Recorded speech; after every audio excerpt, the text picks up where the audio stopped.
طلاب العربية طالبات العربية، أهلا وسهلا بكم في درس جديد من المنحة. الدرس 41 وهو المبني للمجهول The Passive Voice. تذكر يا طلاب، هناك مستوى صوتي للغة، وهذا المستوى فيه قواعد النطق التي تحدد تصريف الفعل. تحدثنا عن هذا في أول درس من دروسنا، وأعطينا مثال لا يلتقي ساكنان، وأعطينا مثال لم أقول تصبح لم أقل. تذكروا هذا الجانب الصوتي. الجانب الصرفي أيضا من الفعل تذكروه، وقلنا أنه في الجانب التصريف من المهم جدا الاهتمام والانتباه إلى الأزمنة، إلى الأمر والنهي، والمبني للمجهول. رأيتم عنده حصته من التصريف.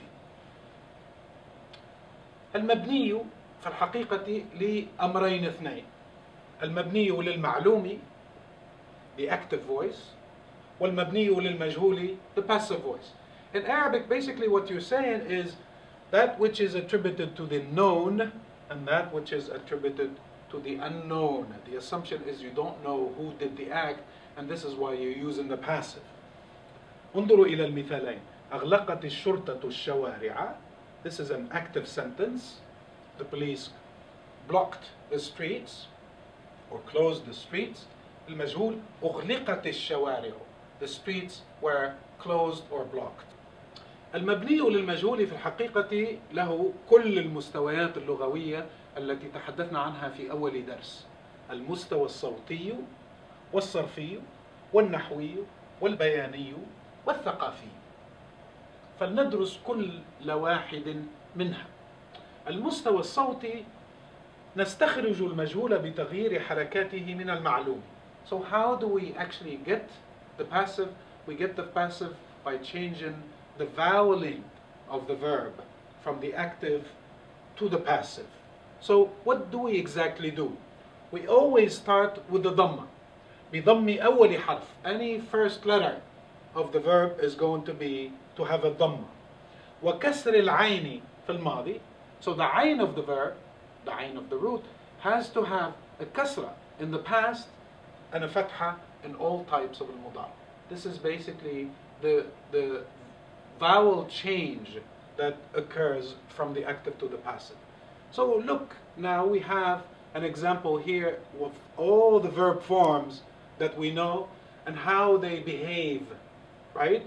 So I'll give you an example of the fa'ala form. فُعِلَ. Notice dhamma in the beginning, kasra on the ayn.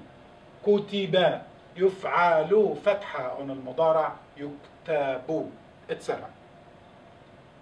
You have also المضارع المنصوب والمضارع المجزوم, and they basically follow the same exact rules that we talked about.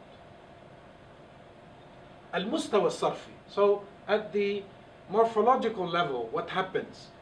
المستوى الصوتي, we already talked about it كما أسبقنا. Now the second point is يصرف الفعل مع نائب الفاعل.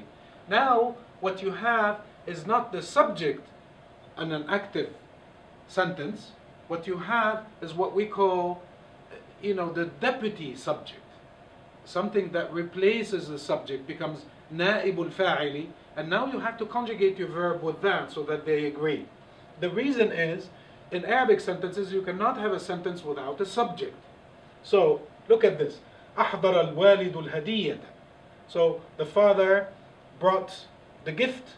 Now أحضر is now conjugated with الوالد, right? Which is masculine and singular. It's هو. أحضرت الهدية. So now in the passive to say the gift was brought, الهدية is feminine singular, so you're dealing with a different conjugation. أحضرت الهدية. You have to make sure that your verb agrees now with نائب الفاعل. The third thing to consider in a sarf is يمكن صياغته في كل الأزمنة. You can have the passive voice in any, actually, of the tenses that we know. أغلقت الشوارع, that's in the past.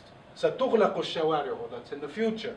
لن تغلق الشوارع, المضارع المنصوب بعد لن. المستوى النحوي. Now at the syntactical level, what happens? Two things. نائب فاعل مرفوع. So now you don't have a subject, you have what we call a vice subject or a deputy subject, right? And it takes al-marfu'a, the case of al-marfu'a, because now it's acting like a subject. So look between al-ma'lum and al-majhul, the two sentences. ختمت الأستاذة الدرس.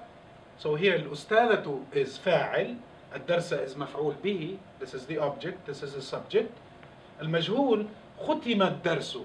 So الدرس now is what we call نائب الفاعل, and it's taken a dhamma because it's acting like the subject in the passive sentence.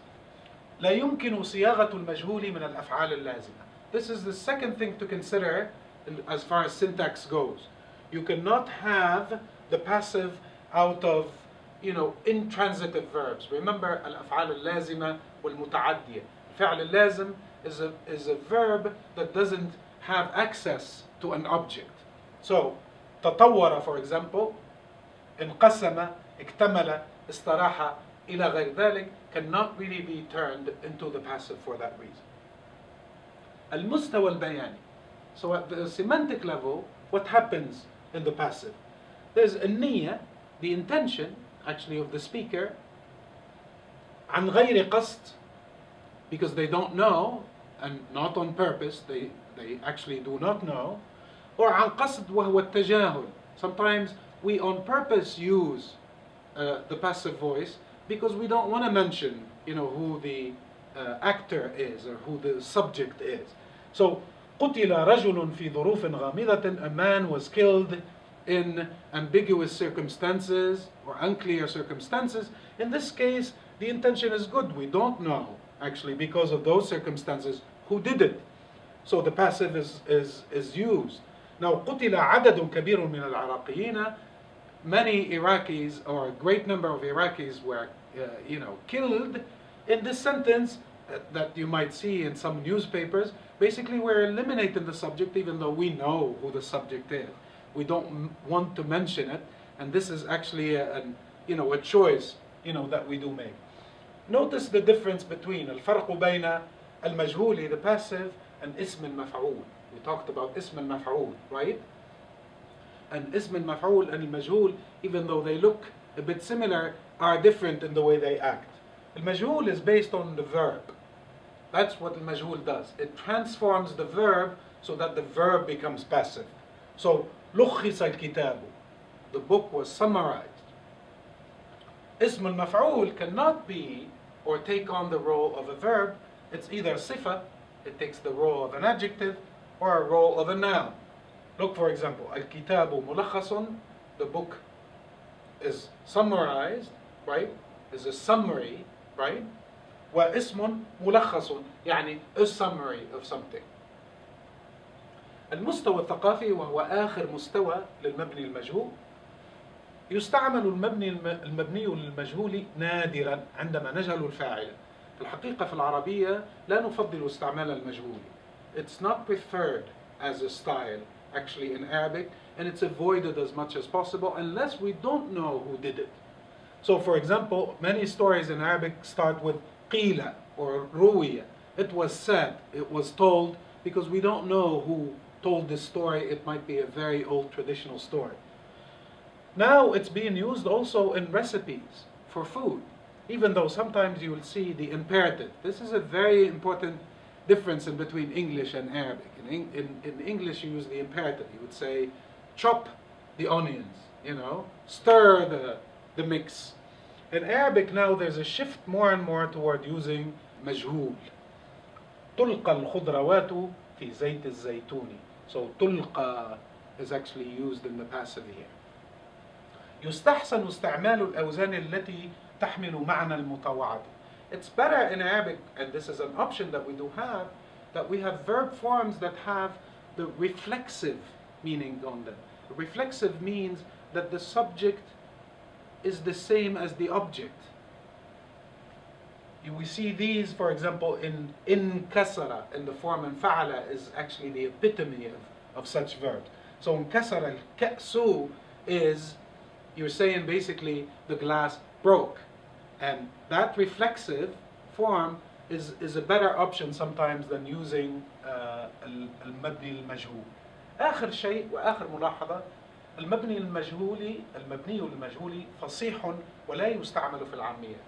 This is actually used in فصحى, but you will not see it used in colloquial dialects.